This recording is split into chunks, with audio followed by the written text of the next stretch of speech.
Baldur's Gate 3 review, Cast Bullets by Max0r. It's been a hot minute since we watched a Max0r video, and I'm excited. Max0r is a cluster. Enjoy. This video is going to spoil the entire game. Baldur's Gate 3 is possibly the funniest game ever made, and I do not think it actually intends to be. So I've only played the first, 2 hours in Baldur's Gate. I just have such a short attention span that... Oh, also, guys, if you have not beaten Baldur's Gate, please mute. But if you don't care like me about spoilers, or you've played the game, let's be spoiled! Because it's actually trying to be really gay, taking place in a fantasy world where 4 adult friends are able to play on the same day. This game faithfully and hilariously recreates the D&D experience, all the way down to watching your friends paint the entire ground of their camp with your combustible blood, which turns out can act as the fuse for a bomb. And that is just the beginning of the absolute insanity that this game has to offer. Because I bet you control in this game pretty good. in the world of Baldur's Gate, anything is possible, and everything is determined via dice roll. And yes, that does determine whether or not you're going to be transformed into cats 4 turns before the building explodes. I think this is the best game ever made, and I'm not even exaggerating. But before beginning our amazing adventures, we have to choose our characters very carefully. You know, it's so hard for me to get into games like these. Like, they seem so nice on the surface, but there is just so much reading, and I have dyslexia, and I just can't. I can't. There's so much dialogue. We've got Asterion, the Dark Urge, Squid Game Huggy Wuggy, all the customization you can think of for my human male fighter. But today, we're going to be playing as Ongyat Rizking, a they-them wild magic sorcerer with absolutely unnatural charisma. Charisma so powerful that Also, this is a hot take, guys. This is a really hot take. Come nice and close. If there was an actual hot dude in this game, then I would actually probably have played it to romance them. But I don't find any of the dudes attractive. I said it. I know my friend will hate me for that because she loves Asterion, but he ain't that hot. He's not my type. He ain't my type. I don't see it. As a 110% straight girly, I care about the dudes. The girls look pretty, and we can dress them up. But Carla, see, guys, you're all into ladies. I ain't into ladies. I'm 120% straight. None of the dudes are hot. I'm sorry. They're not hot. Convinced a boss to kill his minions, to kill his dog, to kill himself. Then convinced him to join me against the forces of Satan 30 hours after I sent him to hell. I know you could do some crazy shit in the story and stuff like that, but it's why do I do it? Why should I do it? Nothing is wrong with being yo, Asterion's my type. He's not my type. I'm so sorry. There's this guy later on in the game. I know that you can find this sexy Leon looking angel. You cannot romance the sexy Leon angel. If I could romance the sexy Leon angel, I would have romanced the sexy Leon angel, and I probably would have played this game. I'm sorry. I am so sorry that Asterion's not my type. If there was a Leon S. Kennedy in there, just install mods. Yeah, but that doesn't change the dialogue. I want the Leon S. Kennedy personality. I don't want Asterion just to look like Leon S. Kennedy. I want him to be Leon S. Kennedy. Yeah, but if I'm gonna kill everything, I'll just play Elden Ring. Guys, I'm not saying just because I don't like this game that you guys can't like this game. It's just not my cup of tea. And maybe if the guys were hotter, I would be more inclined to play the game. And I'm sorry. I'm the 1% girlies that don't love Asterion. He's just too old for me. He looks like he's 42 years old, and you cannot disagree with me. He looks like he's 42. Coincidentally, Ongyat Rizking is not a smart man. My playthrough was classified as morally ambiguous because I usually did the right thing very badly. You're probably wondering right about now, Max0r, why are you speaking to a sentient rat In hell? That is a good question with a very bad answer. I thought it would be really funny to sell my soul to Lucifer and then break into his house, kill his incubus that he uses to have sex with himself, steal my soul back along with everything worth money, which is the real reason that I'm here, make a break for it just in time to get caught, and be forced to kill Satan, who, by the way, has 666 HP and sings about how he's going to kill you like a Disney villain. Was this the... See, I think this is cool that you can do whatever you want in the game, but I would feel like I'm doing the wrong thing all the time. And I did feel like that. I feel like I'm doing the wrong thing all the time. ethical course of action? Maybe, but in retrospect, I did not think I would get caught. So, on top of his immaculate Riz and dubious ethical success, the most important detail of On God Riz King is that he is a wild magic sorcerer, which is definitely a class to choose. Imagine for a moment that you and your 20 allies are trying to push past a narrow corridor when me and the fellas cast a swarm of bees, black tentacles. When I did play the game, I did 100% make a druid. I 100% made a druid because I just wanted to talk to the animals and be part of the plans. I'm sorry. And a goopy fart cloud, which kills your entire team before you are able to see anything. I call this strategy the fucked up hentai. Now, if that was to hypothetically happen, you would theoretically accuse me of a lot of bullshit, to which I would respond with, yes, officer, I did just disintegrate that child. And what's more, I have committed crimes you can't even charge me for. Say hello to the spell Feign Death, which works by placing your allies into a coma. This, I would argue, is not a very useful spell. But if I were to say, give all my money away to a lucky merchant, then he would trust me enough to initiate nap time. And after carefully concealing my presence in a conspicuous dark blob, I will be able to steal my money back plus interest. I feel like troll people love this game. Trolls love this game. Love it, because they can just do whatever they want. They can just be like, oh, I don't like you, I'm just gonna kill you, or I can just put you in a coma. And what's more, I get a fucking discount next time I show up. Is combat requiring just a little too much thought? Are you perhaps getting tired of taking any damage? Then, my friend, look no further than the Globe of Invulnerability, which does exactly what you think it does a little too well. The only caveat being that the invulnerability happens to work on enemies, and they tend to see invulnerability as an advantage, meaning literally every fight that I use it in devolves into the funny friendship circle. Say, for instance, that you are an enemy whose entire purpose is to explode yourself. If you happen to wander into the Orb of Comedy, you would be forced to unsuccessfully activate your bomb vest 20 times in a row, hoping and praying for a death that I cannot provide you. Honestly, if you're creative enough, you don't even have to play most combat encounters.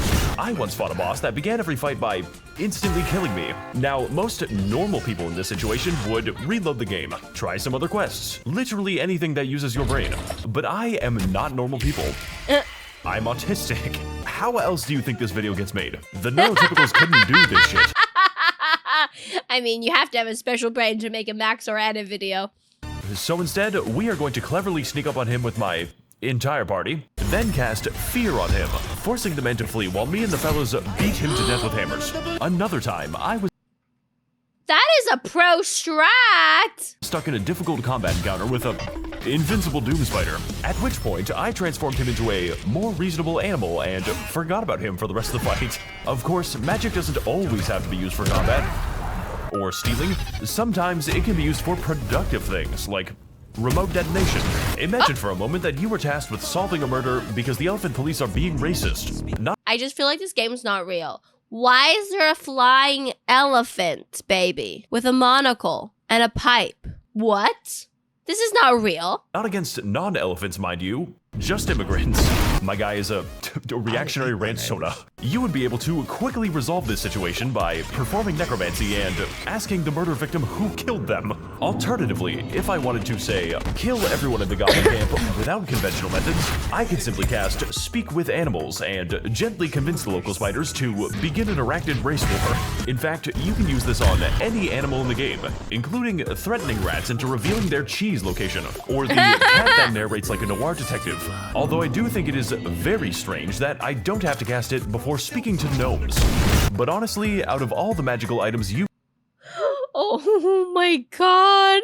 you can obtain in this game. My favorite was definitely the Gamer Sups energy drinks, because it gives my character enough energy to leap 50 feet through the air and take extra actions per turn. It gets mailed to you as this cool alchemy powder so you can save on gold and craft it into useful consumables. Gamer Sups has all kinds of cool spells like Grandpa's Ashes, Guacamole Gamer Fart 9000, and my personal favorite, Lean. These are actual flavor names. We're also working on getting you guys an official Max0r cup. This is not the official Max0r cup. I would put boobs on it. But if you want other cups with boobs on them, you can find the shop for them here in description. The question is, if Max0r was gonna make an anime waifu cup, who would he put on? Would it be like a Max0r version of an anime waifu, just like him with like anime boobs? Or would he like have like an OC? Or would he just put like his favorite anime girl in a cup? Like, that's the questions that we need to know more about. Alley, right next to the subscribe store. And use code Max0r for 10% off all spells. I am not responsible for what comes after. See, that's what he's talking about.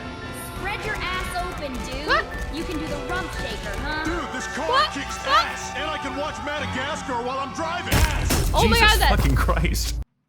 That's from freaking American Dad! Just saw a wizarding duel outside Walgreens. One wizard cast a bullet at the other and stole his magical herbs. Turns out Gale wasn't actually a crip. Or maybe now he is. Wizarding life truly is amazing out here in Pennsylvania. Because when you join the Wild Magic Gang, you aren't just making a character. You're making a mistake. Wild magic sorcerers have a range. Is that Total Recall? Maybe the voice actor, the guy's voice actor was the one of them that plays the American Dad, because it sounded like American Dad, but I could be wrong. Or you're talking about the 3 boob lady. Random chance to select an effect from a list of 100. As long as you install the mod that adds 80. Every spell my character cast was a guarantee that something will happen, and whether or not I wanted that to happen is a different story entirely. Consider the scenario that you and your heroic party are desperately trying to escape an underwater prison. And no, this time it wasn't for bestiality.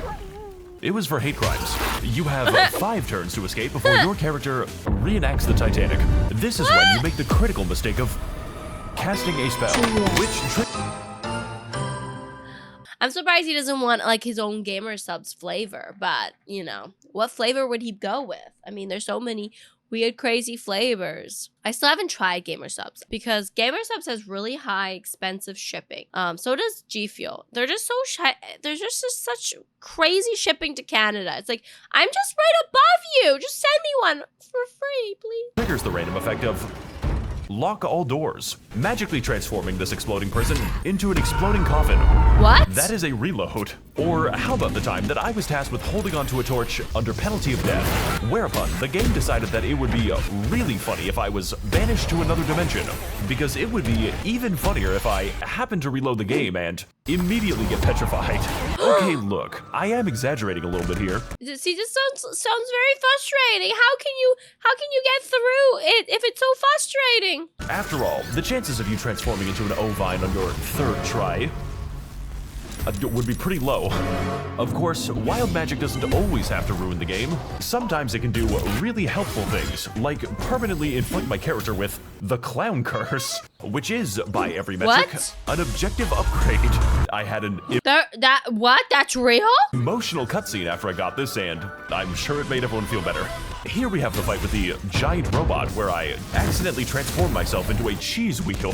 This gives us all kinds of new abilities, like cheesy smell, He accidentally turned himself into a cheese wheel? which would be really good if the robots could smell.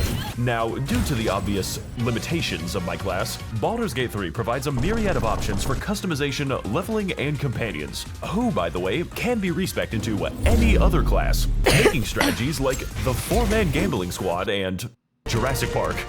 Oh my god, you can turn each other into freaking dinosaurs. Completely possible. but not exactly viable. Personally, I find it completely bullshit that I do not get. See, that's what I'm saying, Darker. The game would overwhelm me as well. There's too much to do, too many choices. So many choices. I don't know how. I keep on thinking if I play with a friend, maybe it'll be better because they'll make the choices for me, but I can't make those choices. An intimidation bonus for walking into the bank with 3 fucking velociraptors. Like, do you see this very often? So, to Wait, is he using a lot of mods? Like, is he not playing vanilla? get at the true heart of the Baldur's Gate 3 experience, we have to make some friends and eventually have sex with most of them. Honestly, it's pretty easy to forget that this game has combat. Personally, though, I didn't get with any of them. Mostly because I can't show it, but also because I was interested in a more acquired taste. That's right, baby. Gay sex with Squidward. I always dreamed of touching those Squidward tentacles as I played his clarinet. Also, if you don't That's another thing. This game would be really hard to stream. There's so much nudity and sex in it. I know you can censor it, but like, where's the fun in censored versions? have sex with anyone human, the camp skeleton just insults you for having no bitches. And thus thou art alone. Whoa! Shadowheart, No maidens. more affectionately referred to as Shart, is a cleric of Shar that I spent the entire game gaslighting into a religious fundamentalist. Then, as soon as that became slightly inconvenient, beat her to death with my entire party so badly that I could not revive the body for round 2. Now, Shadowheart could have survived if I actually trusted her, but unfortunately, she is a white woman. And I don't trust those. Gale is an aggressively bisexual wizard with a nuclear bomb inside of his chest. And, it wants me to feed it boots. Now, Gale claims this is because of his relationship with an actual goddess, but I don't believe him. Not because that's completely insane, but because I've seen how Gale behaves around me. This motherfucker is gay. And since I've covered all this game's wacky and funny spells, I decided that I was going to respec Gale into a barbarian and... Oh, honestly, Ray, I have never, I have not played much Baldur's Gate, and I don't care about spoilers. I'm just looking for a funny, fun time. give him a gun. This wizard may be out of spells, but he is not out of shells. Wait, Will is a is that a daring mod? and noble warlock who is constantly told what to do and treated like a dog by a demon girl. Ooh. So I don't understand why he doesn't enjoy that. This game's writing is unrealistic. Lae'zel is a Githyanki fighter who, within 3 seconds of speaking to her, made me decide that yes, I am going to do a racist character today. And over the course of our adventure, Lae'zel surprised and shocked me by never failing to prove my racism correct. Asterion is sorry, I forgot I installed that mod. Oh my god, you can make him sexy Squidward mod? That's hilarious. Asterion is a devilishly handsome rogue that specializes in giving enemies the devious backshots. This is mostly because Asterion happens to be a literal vampire, which becomes relevant when I sacrifice 7,000 children to him to create the ultimate life form. I promise this scene isn't gay. Unfortunately, this did basically nothing as Asterion proceeded to walk down the hall and get his ass beat to death with hammers. Because out of all the abilities our sacrifice could have given us, Asterion had graciously received the power to continue being useless. Though, to be fair to Asterion, no ultimate vampire twink is going to kill 5 full-blood Texans on their 5th Modelo. And Karlach is a very hot barbarian that I use throughout the game as a punching bag.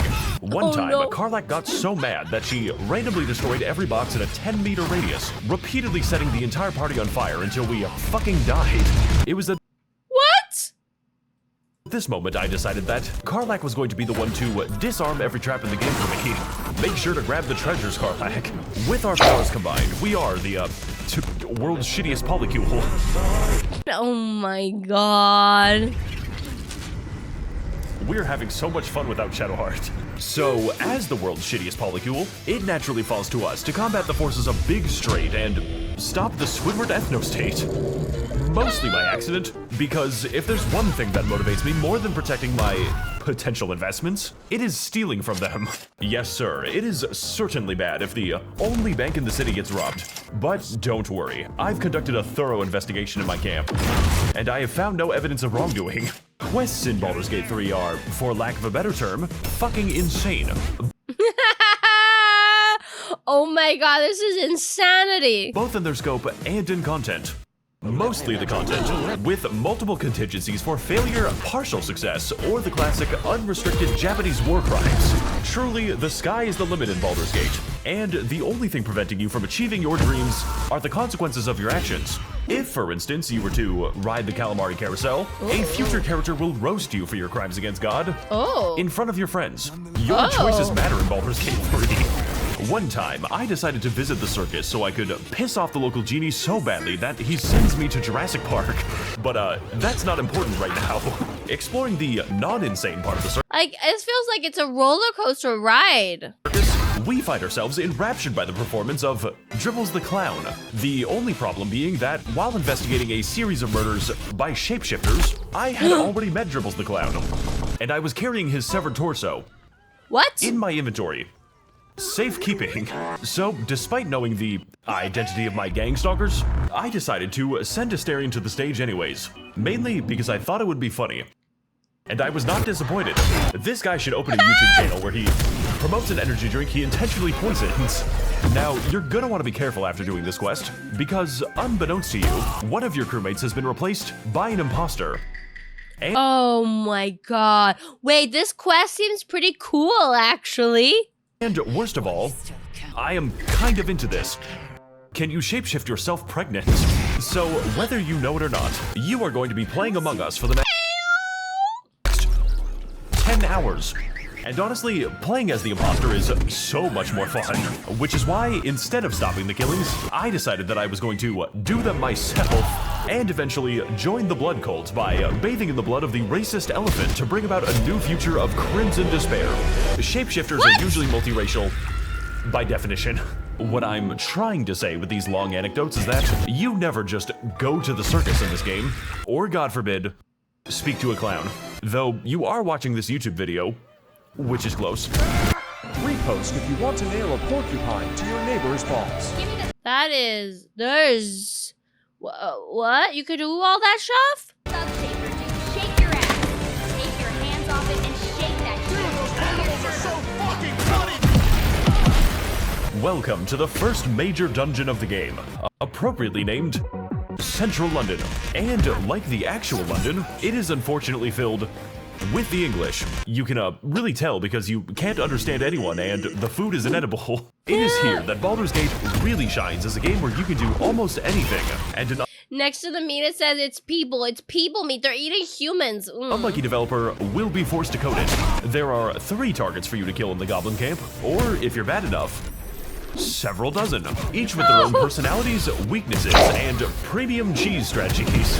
Needless to say, this channel is not going to offer you any good advice. After all, there's a lot of guide videos for this. Yeah, exactly, guys. You're not coming to Max0r to watch how to be good at Baldur's Gate. No, no, no. You're watching Max0r to know how to be bad at Baldur's Gate. Game alongside race tier lists. So while I'm not going to be sorting you by phenotype, what I can give you is a taste of the premium cheddar. Okay, so you're gonna want to start out by going invisible and placing a wyvern toxin into the Kool-Aid. Then lead a toast by declaring that we are going to drink until we die. Make sure that Astarion is the one to do it, by the way.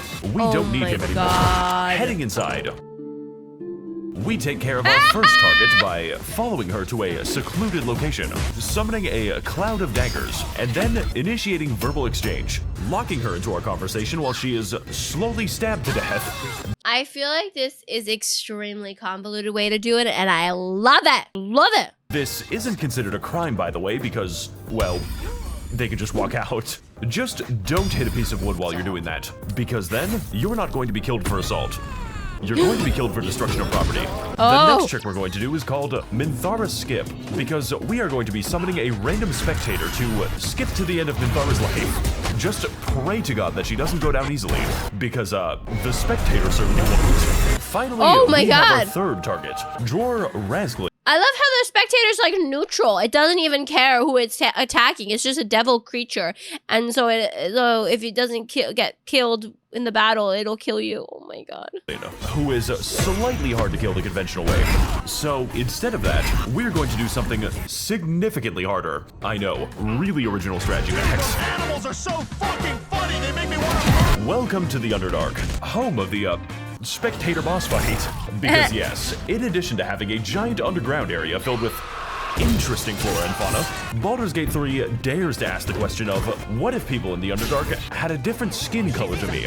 And completely unrelated to that, what if there was a lot of slavery? Because it is this very slavery that we are going to take advantage of. Immediately upon entering the world's basement, you're gonna want to head over to the... First of all, can I just talk about how cute these mushrooms are and how many mushrooms there is? And I love big mushrooms. Also, what are these Last of Us looking monsters, mushroom creatures? Mushroom Kingdom. And you're gonna get a letter telling you that the princess is now a permanent guest at one of Bowser's 7 Koopa hotels. Talking to the giant mushroom, you're gonna have to explain to him how reanimating the bodies of dead velociraptors is technically not a war crime. But what I'm going to use them for is definitely a war crime. And after playing a game of Pokemon with the corpses that your enemies reanimated, we steal their boats and progress down the river towards the Iron Fortress of Grimforge. This place fucking sucks dick. I'm gonna kill myself. Welcome to Grimforge, home to many different kinds of people, whether they're enslaved or enslaving. You really only have 2 options here in the Grimforge. Eavesdropping in on the local Minecraft Let's Play. We overhear rumors of an ancient and powerful explosive, which will purchase my child labor at least 30 minutes of Roblox time. And after gently ascertaining the location from their bodies, we carefully confiscate the nuclear weapon using a refined negotiation tactic where I lied to them. Now equipped with the most powerful bomb in the game, we are presented with a choice. We can either use this bomb to help the gnome slaves finally achieve their freedom, or we can use it to kill Jor Razglin. So, going back to the goblin camp, we discovered through some experimentation that Jor Razglin doesn't actually die to the bomb that I just placed. So, into the hole you go, I guess. And that is how you quickly and efficiently speedrun the Goblin Camp. Make sure to subscribe for more convenient time saves. Peter, what are you doing? Crowd. What the fuck? Okay, so the point I'm trying to get across, really badly, is that this game is utterly massive, and it absolutely does not stop you from destroying it. Because in Baldur's Gate 3, every single mistake you can possibly make is going to come up again. And most of the time, it is in the form of racial conflict. For instance, do you want to be a good Samaritan and free the Deep Gnomes from their unjust imprisonment? Well, congratulations. You just happened to free the Deep Gnome clan's Grand Wizard. I hope you're ready for a race war in 20 hours. Oh my god. Because if you happen to misplace a certain bomb, then he's going to happen to make Hiroshima look like a fucking joke.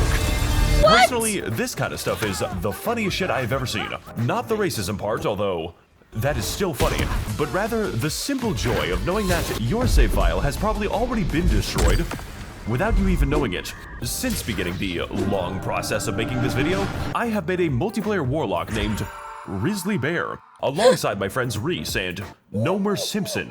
And after playing for approximately 10 minutes, I can confirm that my first character inadvertently killed almost everyone he spoke to, and about half the time, the reverse was true.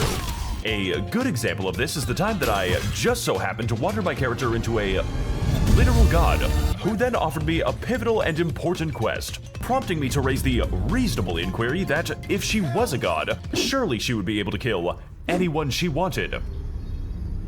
Oh my god.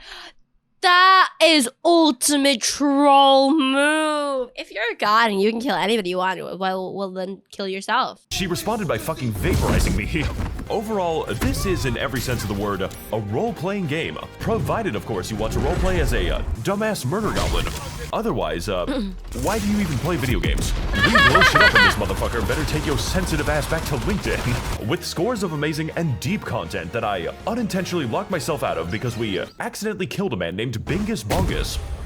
Ripped to a fucking real one. Strategic See, that's what I'm worried about. What if I killed the wrong person and next thing you know, I locked myself out of half the game? Because I would do that. Complicated combat, and an entire world of possibilities and solutions, which will leave you wondering, how the fuck am I allowed to do this? Is this a glitch or intended behavior? Yes. So, while I didn't get to cover everything since, I'm only human. You can trust me when I say that there is something in this game for everybody. 10 out of 10 would unleash Gnome Hitler again. For me though, I would like to thank all of my amazing patrons. See, this is the thing. I wouldn't have the time. How many hours have people play Baldur's Gate? How many playthroughs? How many runs? Just so you can not do the wrong thing. Using and sacrificing their funding for only the finest of video game content. As always, more deranged gacha game videos to come. I will be sure to spend all of your money very responsibly. Oh yeah, this video is about Baldur's Gate 3. Was it about Baldur's Gate 3? I don't know about that.